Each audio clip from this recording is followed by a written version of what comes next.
Ini dua sembahyang kena jaga. Sembahyang subuh dan sembahyang isyak jangan tak berjemaah. Sembahyang subuh dan isyak Nabi bilang kalau apa orang-orang tahu apa dalamnya, mereka datang merangkak pun mereka datang sembahyang.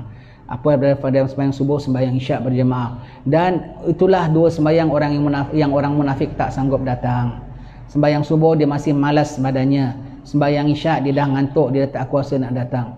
Jadi kita tak suka kalau tengok kawan-kawan kalau tak datang kuliah rajin. Duha boleh datang, zuhur datang. Tapi kalau kuliah subuh khususnya dan isyak tak datang, itu tak bagus. Bukan pasal kuliah kita kosong tak kosong, pasal itu masih ada anda, bukan kita yang rasa tu. Anda sepatutnya menyedari bahawasanya kalau anda lihat nak datang subuh, bahawasanya khusus bukan hanya kuliah subuh, ya sembahyang jemaah subuhnya sekali. Sembahyang jemaah subuhnya sekali. Kalau lambatlah anda datang, itu tanda-tanda anda masih dalam golongan yang Nabi sebutkan itu. Kita nak cakapkan pun tak boleh tercakapkan. Ya, orang-orang kalau salah satu tanda munafik, naudzubillah min zalik, berlindung sama Allah Taala. Kalau janji bohong, kalau cakap bohong, kalau janji mungkir, ya, kalau diberi amanah khianat. Tanda-tandanya lagi tak sanggup sembahyang subuh, tak sanggup sembahyang isyak berjamaah. Tanda-tandanya lagi kalau sembahyang asar lewat. Tanda-tandanya lagi kalau sembahyang macam patok ayam, nak ringkas sahaja. Tanda-tandanya lagi tak suka minum air zam-zam. Itu semua tanda-tanda munafik dari beberapa riwayat baginda sallallahu alaihi wasallam. Cukup ditakuti. Jadi kalau kita rasa ada begitu, tak boleh tidak. Segera kena lawankan, minta pada Allah Ta'ala. Itu baru tanda tau. Itu baru tanda. Yang kita sebutkan tadi semua baru tanda.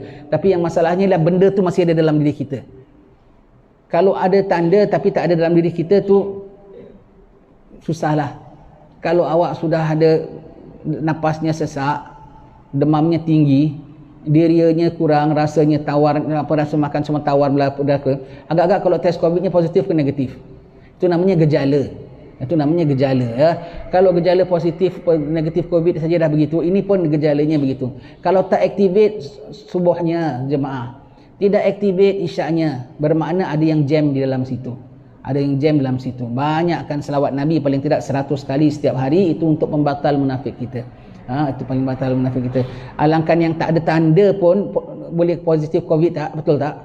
Tak ada gejala, tak ada positif COVID, tahu-tahu besok sudah parah. Na'udzubillah min zalik, ya. Apalagi kalau ada tanda, apalagi kalau ada tanda. Yang tak ada tanda pun pergi test. Sayyidina Umar Al-Khattab, dia tak ada tanda Sayyidina Umar, dia tak ada tanda munafik tau. Dia sembahyang isyak jemaah tak agaknya? Sembahyang subuh berjemaah tak? Sembahyang asar lambat tak? Tidak, dia tak ada tanda, tak ada gejala positif munafik. Itu pun dia pergi swab testnya, scan testnya. Menerusi Huzaifah Al-Yamani. Huzaifah cuba tengok muka aku ada tanda-tanda munafik ke tidak? Tengok, cek, negatif. Sayyidina Umar tak kena kuarantin. Alhamdulillah. Sayyidina Umar tidak ada positif. Allah bimbang tuan-tuan sekalian, dia takut sekali. Paksakan dan usahakan, ya.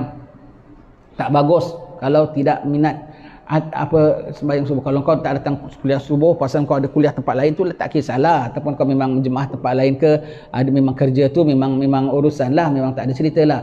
Pasal lihat nak datang, tak bagus. Kuliah pilih-pilih saja dah tak bagus, lihat dan pilih-pilih lagi tak bagus. Pilih-pilih yang disuka datang. Sebab kita belajar bukan belajar apa yang kita suka, belajar apa yang kita perlu. Dan apabila kita belajar, tak boleh lihat-lihat nak belajar datang begitu. Khususnya subuh dan isyak. Lain semua dia rajin datang, subuh dan isyak tak boleh. Ada rintangan pun kita merangkak pun datang, Nabi bilang merangkak pun datang. Ada rintangan, insya-Allah tak ada rintangan. Ada kepayahan, insya-Allah tak ada kepayahan. Allah Taala berikan kemudahan. Antara Sayyidina Abdullah bin Maktum, tukang bank Rasulullah, matanya buta. Orang buta kalau siang ataupun malam ada beza tak? Dianya tak ada beza, tapi siang dan malamnya ada beza. Dianya tak ada beza, dianya tak nampak. Tetapi kalau malam plus lagi bahayanya, iaitu orang tak nampak dia kalau dia jatuh. Dan kalau malam haiwan buas keluar. Dan kalau malam kalau dia jatuh, dia sepi di jalan raya, orang tak tahu. Sayyidina Abdullah bin Maktum minta izin Rasulullah pada sembahyang subuh ke sembahyang malam, dia minta sembahyang di rumah. Boleh ya Rasulullah? Buta tahu, tak ada orang yang pimpin dia, tuntun dia. Nabi mengatakan boleh, dah bilang boleh. Tapi Nabi panggil lagi, ya Abdullah, kau dengar azan ke tidak? Dengar, tak boleh, no excuse. tak dapat cuti, tak dapat dibenarkan oleh Rasulullah, datang sembahyang subuh berjemaah pahalanya macam qiyamul lail sepanjang malam. Semalam kita ada qiyamul lail tak adalah, banyak-banyak kita baca hadir kuliah itu saja. Siapa sembahyang subuh berjemaah pahalanya macam qiyamul lail sepanjang malam, daripada maghrib sampai subuh dia sembahyang tak berhenti. Siapa sembahyang isyak berjemaah pahalanya macam qiyamul lail separuh malam. Allah, siapa nak beri, tuan-tuan sekalian. Dan yang pentingnya ialah terlepas daripada ciri-ciri sifat kemunafikan. Itu yang kita harapkan. Itu pun kalau kita dah sembahyang subuh berjemaah, dah sembahyang isyak berjemaah, sembahyang asar awal waktu, dah janji tidak mungkir, dah amanah tidak ingkar, tidak khianat, itu pun masih kemungkinan ada munafik lagi tak? Masih ada lagi. Tidak ada sema-sema, tidak ada sakit tekak, tidak ada sesak nafas, tidak ada demam. Ada mungkin positif COVID tak? Masih ada kemungkinan lagi. Masih kena jaga, masih kena jaga penjarakan. Kerana kita kena jaga penjarakan daripada sifat-sifat kemunafikan, walaupun tak ada tanda sekalipun. Apatah lagi memang tandanya banyak. Kalau COVID senang juga, tinggal masukkan ambulan, bawa pergi hospital, dirawat. Tapi kalau gini, Allah, macam mana nak dirawat? Allah, tahu saja dia pagi-pagi sembahyang subuhnya tak nak berjemaah, kuliahnya ada peluang tak nak hadir, atau pukul 8 sarapan, minum kopi, makan jemput-jemput. Amboi, nikmat Allah kau bukan main kecapi, tak tinggal setiap hari ya. Tapi penghadapan pada Allah kau ambil ringan, anggap enteng. Jangan itu macam. Sedang datang kuliah dengan subuhnya sekali berjemaah sekali. Subuhnya datang berjemaah sekali, awal-awalnya sekali datang dengan subuhnya sekali ya.